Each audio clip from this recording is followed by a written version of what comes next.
Hello everyone, welcome back to my channel. तर आज मी फणसाची भाजी बनवणार आहे. गेली होती मार्केटला तर ताजं मस्त फणस दिसलं, तर म्हटलं आज फणसाची भाजी बनवू. 3 पाव फणस आणलं, त्याला स्वच्छ पाण्याने धुवून घेतलं. 1 ते 2-3 पाण्याने स्वच्छ धुवून घ्यायचं मस्त. मी कापूनच आणलेलं होतं. या सीझनमध्ये भरपूर सारे मस्त आणि कोडे कोडे फणस तुम्हाला मिळून जाते. फणसाचं लोणचं पण बनते, त्याचा पण मी व्हिडिओ तुमच्यासोबत नक्की शेअर करणार. पण आज मी फणसाची भाजी बनवणार आहे. तर एक कुकरमध्ये मस्त तेल टाकून गरम केलं आणि फणसाला मस्त फ्राय करायचं तेलात. गरम तेलात मस्त सोनेरी कलर येतपर्यंत त्याला फ्राय करून घ्यायचं. सोनेरी कलर येतपर्यंत फ्राय करायचं. फणस फ्राय होतपर्यंत मी म्हटलं झटपट मसाला करून घेते. मसाला माझा नेहमीचाच डेलीवाला: कांदा भाजून, खोबरं भाजून, लसण, अद्रक, जिरं आणि कलमीचे तुकडे, बस इतकाच. मस्त काळा काळा असा मसाला बनवून घेतला.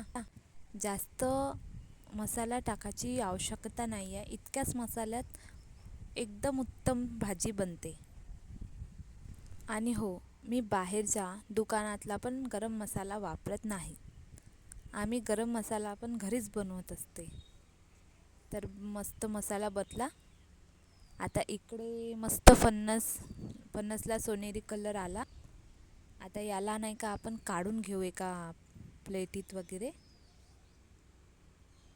याला काढून घेऊ आणि त्याच कुकरमध्ये आणखी तेल टाकू आणि मसाला टाकून घेऊ मस्त. आणि त्याला मस्त मसाल्याला फ्राय करायचं. मस्त फ्राय करायचा कमी वेगवर आणि मधात थोडा वेग वाढवून. मग टाकायची टोमॅटोची पेस्ट.